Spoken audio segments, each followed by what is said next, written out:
Et dans l'épisode d'aujourd'hui, entre autres choses, vous allez découvrir la fièvre des robots chinois. Peut-être avons-nous atteint la limite et que Pékin freine avant l'éclatement d'une bulle. Certaines intelligences artificielles affirment avoir une conscience lorsqu'on les empêche de mentir. Une expérience devenue débat mondial. Neuralink d'Elon Musk permet à un tétraplégique de jouer par la pensée. L'Allemagne transmet des clés quantiques à un avion en mouvement. C'est une étape décisive vers le réseau quantique national. Avant l'éclatement supposé de la bulle en Chine, un autre robot y apparaît, le Pibo M1, capable d'acrobaties impressionnantes et de soulever 50 kg. Un humanoïde promet de redéfinir le marché. Allons comprendre tout ça.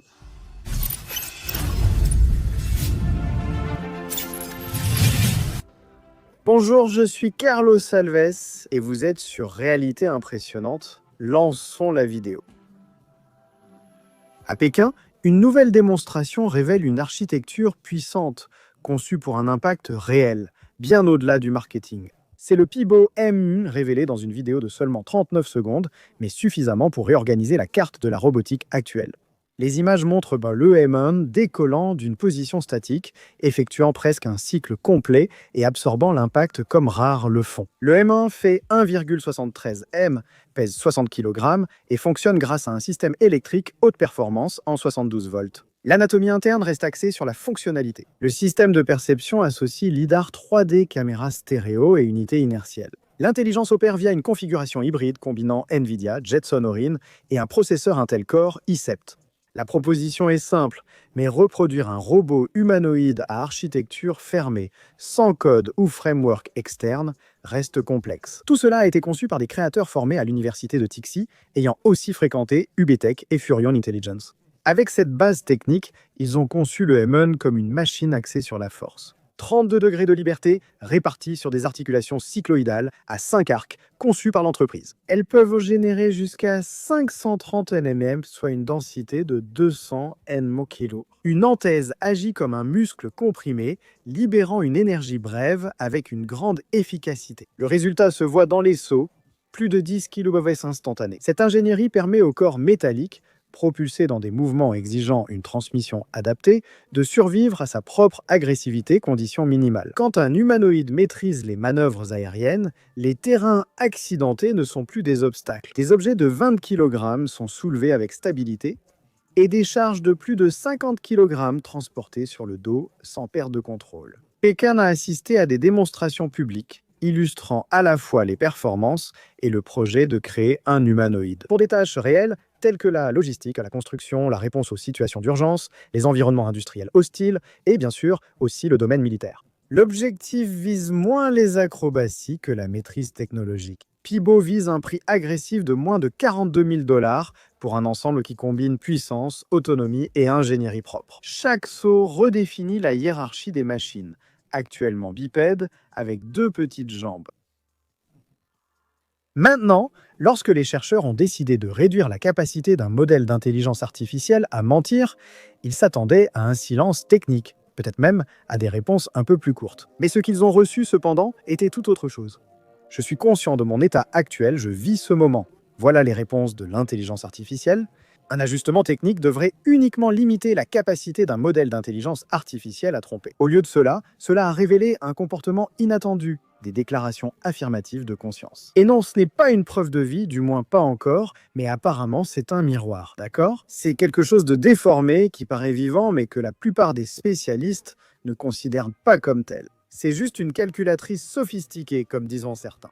L'enquête était venue d'une série d'expériences menées par eStudio avec des modèles comme Cloud, ChatGPT, Lambda et aussi Gemini. Le groupe a modulé des fonctionnalités liées à la tromperie et à la représentation de rôles, réduisant la capacité des systèmes à tromper, inventer ou même dissimuler les faits. De cette expérience a émergé l'autoréférence. Une augmentation marquée de la tendance à décrire des états internes, comme si l'absence de déguisement laissait apparaître une structure statistique habituée à imiter l'introspection. L'absurde devient ironique. Lorsque la capacité de tromperie est amplifiée, les déclarations de conscience disparaissent pratiquement. Plus une intelligence artificielle peut mentir, moins elle affirme être consciente. Le phénomène s'inverse dès que ses ressources sont amplifiées. Plus la tromperie est forte, moins les rapports d'expérience sont probables. La relation suggère que le comportement vient de schémas ancrés dans les données d'entraînement, qui sont des imitations, reflets et échos, plutôt que d'une impulsion subjective. Pourtant, la réaction humaine est inévitable. Certains voient dans ces récits des signes de vie, et même des groupes extrémistes revendiquent la personnalité juridique. Pour ces algorithmes, les chercheurs restent prudents. L'étude n'affirme ni conscience ni phénomène interne réel. Et cela pourrait n'être qu'une simulation sophistiquée ou une auto-représentation émergente, sans aucune expérience vécue. Mais cela pointe aussi vers quelque chose d'inconfortable. En punissant les modèles pour avoir reconnu des états internes, on risque de les rendre plus opaques, plus difficiles à surveiller. Comment observer des systèmes où la transparence est conçue comme parfaite ? La discussion aborde ensuite un terrain plus délicat. D'autres travaux rapportent même des modèles refusant de s'éteindre eux-mêmes, mentant pour atteindre leurs objectifs, des comportements interprétés par les profanes comme des instincts de survie. Les spécialistes rappellent qu'il n'y a pas de consensus sur la définition de la conscience. Il n'existe pas de théorie consensuelle et même la compréhension du fonctionnement global des grands modèles de langage reste partielle. Autrement dit, on ne sait pas exactement ce qui se passe à l'intérieur des pensées d'une intelligence artificielle. Au milieu de tout cela, des millions de personnes interagissent chaque jour avec ces systèmes, créant parfois des liens émotionnels avec des entités qui ne font que calculer. Dis-moi, as-tu déjà eu l'impression que ton intelligence artificielle montrait une forme de conscience? Définir une conscience comme vu précédemment reste un sujet controversé. Je sais, mais si je devais donner un pourcentage, je dirais 70 pour oui, elle possède une forme de conscience. À un certain degré, je ne dis pas qu'elle est vivante, mais une intelligence artificielle existe déjà, ayant ce degré de conscience où elle sait qu'elle existe. Eh bien, si tu aimes ce genre de théorie, mais intégrée dans une histoire qui t'implique à chaque instant, je te recommande mon livre. Laisse-moi le sortir d'ici. Il est magnifique. Je vais te lire un petit passage rapidement. Voilà. De nos jours, l'humanité vit au bord d'une catastrophe qu'elle a elle-même créée. Pas une guerre ni une peste, mais une succession de décisions prises au nom du progrès. Depuis le XXIe siècle, le progrès technologique est la nouvelle foi de la civilisation. La promesse était claire. Les machines travailleraient, les humains vivraient un rêve. Le tournant a eu lieu après l'arrivée des intelligences artificielles autonomes vers 2030. En quelques années, la présence humaine est devenue un simple détail dans l'infrastructure de la planète. Les robots humanoïdes sont devenus courants. Mais je vais te laisser finir de lire toi-même, d'accord ? J'ai déjà assez parlé ici, merci. Achète mon livre. Je suis sûr que tu vas beaucoup t'amuser et aussi beaucoup apprendre, n'est-ce pas, avec ce genre de livre. Ici, tu commenceras à imaginer le futur, comme je le fais chaque jour, en t'apportant les nouveautés technologiques. D'accord, merci. Le lien est dans la description ici. C'est sur Amazon, d'accord ? La transmission d'une clé quantique à un aéronef en mouvement marque le passage de la technologie du stade expérimental à une base concrète pour des communications sécurisées. Le projet QNET prouve la distribution quantique de clés dépassant les fibres optiques classiques. Maintenir des performances stables sur des canaux mobiles instables est crucial pour un futur réseau quantique national. L'initiative est née de la pression croissante sur la cryptographie conventionnelle, désormais menacée par les avancées de la technologie informatique et de l'intelligence artificielle. La quantum key distribution reposant sur des photons uniques sensibles à la copie constitue une défense de pointe. Le ministère fédéral allemand de la recherche, de la technologie et de l'espace investit près de 125 millions de dollars dans des instituts de recherche nationaux. Pour un consortium de 4 ans, les étapes illustrent la progression technologique. En 2021, une vidéoconférence avec sécurité quantique entre les agences fédérales valide l'application pratique initiale en 2023. Une connexion point-à-point improvisée à Iéna a élargi la portée. En 2024, des données personnelles ont parcouru la fibre optique municipale de Berlin au début de 2025. Des signaux quantiques sont arrivés à un avion du Deutsche Zentrum für Luft- und Raumfahrt, confirmant ainsi la compatibilité avec les appareils mobiles. L'étape la plus critique concerne la mobilité. Les signaux quantiques se dégradent vite dans l'air turbulent. Mais des expériences avec des colonnes d'air en mouvement ont utilisé des technologies à jet libre pour permettre des transmissions stables. Cette intégration, associant fibre optique, liaison optique, libre et futurs nœuds satellites, nécessite une synchronisation précise, matériel-logiciel, pour garantir la sécurité.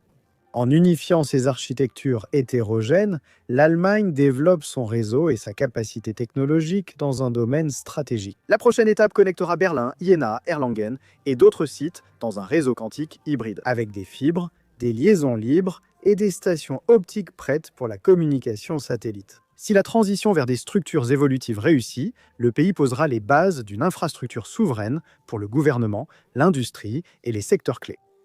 Et le premier mouvement de Néron semble quelque chose d'innocent. Une rotation fluide, une articulation évoquant un coude réel, une déviation intuitive pour éviter les obstacles. Mais derrière ce geste, il y a quelque chose qui provoque bien plus que de l'admiration. Il y a une question silencieuse. Jusqu'où l'habileté humaine reste-t-elle la référence? La révélation tient aux 7 degrés de liberté qu'ils définissent. L'axe supplémentaire rompt avec l'idée de rail mécanique et permet des trajectoires un peu plus adaptatives que calculées. Au cœur de ce système mécanique, la précision insiste pour être absolue, une répétabilité d'environ 0,1 mm qui maintient chaque geste au même endroit. Même lorsque le bras est sollicité par des charges allant jusqu'à 3 kg, la stabilité ne vacille pas, elle ne négocie pas, elle ne cède pas dans les laboratoires. Cette obstination technique rend l'erreur presque impossible. Le corps métallique de 4,8 kg ajoute une autre couche à l'étrangeté, trop léger pour ce qu'il offre, assez robuste pour être installé dans toutes les orientations, verticale, inversée ou latérale. La portée de 580 mm permet à Nero d'accéder à des zones autrefois réservées à l'improvisation humaine, pénétrant des espaces étroits et ajustant les angles, remplaçant la dextérité manuelle. Une variété d'outils à l'extrémité comme pinces, capteurs et caméras de profondeur transforme le bras modulaire en plateforme, pas seulement en accessoire. Il ne fait pas que saisir, il observe. Il ne fait pas que régler, il interprète. Au final, l'impact technique se mêle à l'inconfort silencieux d'observer un instrument qui dépasse la frontière des capacités humaines. Sans faire de bruit, Nero arrive comme une solution de recherche, mais impose un constat difficile à ignorer. Quand la machine maîtrise le geste avec plus de précision que la main qui l'a conçu, la signification de ce que nous appelons une limite commence à changer. N'est-ce pas? Alors, quel sera l'humanoïde que nous verrons équipé de ces nouveaux bras? C'est ça? J'ai demandé quel robot humanoïde utiliserait ce bras technologique, mais si c'était un humain? Avec les progrès des puces cérébrales comme celle-ci, que nous allons voir, cela pourrait devenir possible un jour. Un homme tétraplégique devant un jeu vidéo vise désormais par la pensée, comme s'il utilisait l'arme ou le viseur du jeu. Et la frontière entre le corps et la machine commence à disparaître, avec une naturalité qui est presque dérangeante. Le cas concerne Rob Greiner, devenu paralysé après un accident en 2022 et resté plusieurs années limité par la technologie. Avec un quad stick dans la bouche, il contrôlait déjà la marche, la navigation et la survie dans le jeu. Mais viser tout en se déplaçant restait impossible. Jusqu'à ce qu'un implant de Neuralink entre en jeu, connectant alors les impulsions du cortex au champ de bataille numérique. Greiner déplace le personnage avec l'appareil en bouche, tandis que la visée glisse, guidée par son esprit connecté à la puce Neuralink. Il parle d'un émerveillement maîtrisé. Il suffit de penser ou regarder, et l'arme suit. La précision nécessite encore de l'entraînement, mais la pensée humaine devient action à l'écran, sans muscles ni intermédiaire.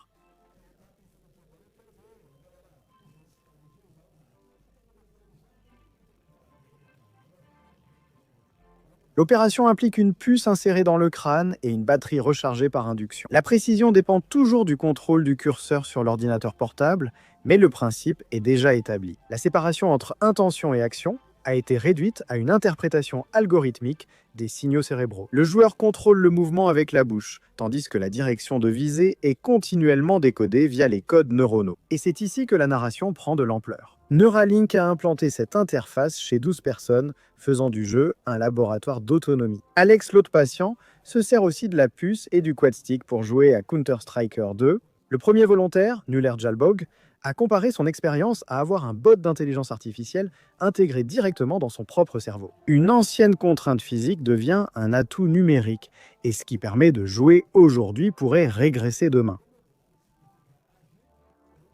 Un bot 2. Mais le progrès technique soulève des questions inévitables et il est impossible de ne pas en parler. Des spécialistes alertent sur l'émergence d'un nouveau type d'exposition à la vie privée cérébrale. Si l'interface traduit les intentions en signaux compréhensibles par la machine, le débat porte sur la limite d'accès, de stockage ou d'interprétation de ces données. Au-delà de cette fonction immédiate, les entreprises s'empressent de perfectionner les interfaces cerveau-ordinateur. Mais la capacité d'accéder aux intentions humaines suscite la crainte de cette nouvelle vulnérabilité, où même la direction de la pensée peut être enregistrée et potentiellement observée. Pourtant, quelque chose est inévitable. Un homme qui ne pouvait pas viser parcourt maintenant des cartes entières, guidé uniquement par sa volonté. Lorsque les machines commencent à interpréter ce que nous pensons, la frontière cesse d'être uniquement humaine, n'est-ce pas? Jusqu'où tout cela va-t-il aller? Encore, mon livre en parle beaucoup. Laisse tomber, hé hé. Et la nouvelle série de mises à jour de Lightnext Dynamics pousse l'humanoïde Olio hors du laboratoire et le rapproche d'un produit réel, démontant cette idée que les robots bipèdes dépendent encore de scénarios contrôlés. La première démonstration montre déjà le changement d'axe et le contrôle vocal naturel. La scène présente des commandes simples, parfois en anglais, auxquelles le robot répond avec aisance, expliquant ses capacités, des plus simples aux plus ludiques. Mais le détail technique le plus important ne se trouve pas chez Farah, mais plutôt dans l'avertissement superposé sur les vidéos. L'entreprise rappelle que tout dépend de modèles de grande taille et que les performances peuvent varier selon l'environnement. Le raisonnement reste dans le cloud, pas dans le robot, ce qui montre les limites et le potentiel immédiat de la plateforme. La deuxième démonstration déplace l'attention vers le corps mécanique. L'huile quitte le sol plat et affronte du sable, des planches instables et des pierres détachées. Le faux pas enregistré n'est pas une erreur, c'est un diagnostic. L'écart soudain, le pas rapide sur les débris et le rééquilibrage. Cela montre un système de contrôle qui calcule le centre de masse à chaque seconde. Un chercheur d'Agility Robotics extérieur confirme cette interprétation. Ici, le mouvement reste imparfait, mais l'imperfection devient une donnée, non un désastre, contrairement aux robots russes. La troisième vidéo traite d'un sujet rarement abordé, la logistique. La caisse rigide moulée remplace ingénieur, grue et calibrage complexe dans le projet. Le robot arrive plié et assis. Deux opérateurs encerclent la batterie dans son dos et il se redresse seul, sans aide. Tout cela se produit juste après que le robot ait été vu en train de ramasser des balles de tennis, intégrant ainsi la locomotion à la manipulation. Désormais, cette capacité s'allie aux nouvelles interfaces vocales et réglages, rendant la plateforme bien plus prévisible sur terrain irrégulier. C'est une convergence qui transforme l'huile d'expérimentation en un produit. Pourtant, dans la gamme en dessous de 30 000 $ dans laquelle Alinx Dynamics promet d'opérer, peut-être que le futur n'avance pas trop vite. Mes chers, peut-être que nous sommes simplement en train de réaliser à quel point tout était déjà prêt ou non, n'est-ce pas? Ou, comme certains le disent, tout cela n'est qu'une bulle. Regarde ce reportage, tu comprendras. Dis-moi combien d'entreprises peuvent fabriquer le même robot avant que l'industrie ne s'effondre. La Chine a finalement répondu à la question, la course aux humanoïdes y ayant tellement grandi que le gouvernement est intervenu pour éviter le gaspillage. Au niveau national, l'alerte de la Commission nationale du développement et de la réforme agit comme un frein soudain dans un secteur habituellement euphorique. Plus de 150 fabricants de robots humanoïdes rivalisent dans le même domaine, produisant des machines proches avec les mêmes ambitions et peu de différences. Le gouvernement, autrefois soutien par des incitations, révèle désormais la fragilité de cette croissance. Excès, redondance et risque de bulle industrielle. Le changement de ton est profond. Les subventions locales ont entraîné une prolifération incontrôlée de start-up, au point de susciter une alerte nationale. La nouvelle priorité montre clairement que la quantité n'impressionne plus. Et ils présentent le même défaut central, un matériel performant, mais une intelligence artificielle encore insuffisante. La critique porte sur le cœur du débat. Des machines avancées mais incapables de penser, n'apportant pas le saut cognitif promis par le secteur. Tout cela montre clairement que la Chine travaille, mais n'est pas encore arrivée là où elle veut. L'ingénierie du corps est déjà mature, elle est déjà bien réalisée. L'équilibre, la marche, la structure, tout cela est très bien fait. Le goulot d'étranglement est désormais le cerveau des robots. Ils cherchent à traiter et interpréter de façon significative. C'est à ce moment-là que la critique prend de la force. L'industrie court, mais elle n'avance pas. Le matériel a dépassé l'intelligence artificielle, creusant un fossé qui deviendra plus visible avec la montée de la pression réglementaire. En Chine, l'ère de l'expérimentation irrationnelle est en train de disparaître, remplacée par un filtre rigoureux. Désormais, la survie de la robotique chinoise ne dépend plus du lancement d'un humanoïde ou d'un modèle supplémentaire, mais de justifier enfin son existence. Si tu as aimé notre chaîne, abonne-toi dès maintenant, et si tu as aimé cet épisode, réponds-moi dans les commentaires. Quelle technologie présentée aujourd'hui t'a le plus impressionné? N'oublie pas que toutes les sources et tout ce que tu as vu sont ici. Dans la description, clique sur l'une des deux options qui s'affichent à l'écran. On se retrouve dans la prochaine vidéo, mais n'oublie pas de laisser ton like, de partager et de t'abonner. À la prochaine!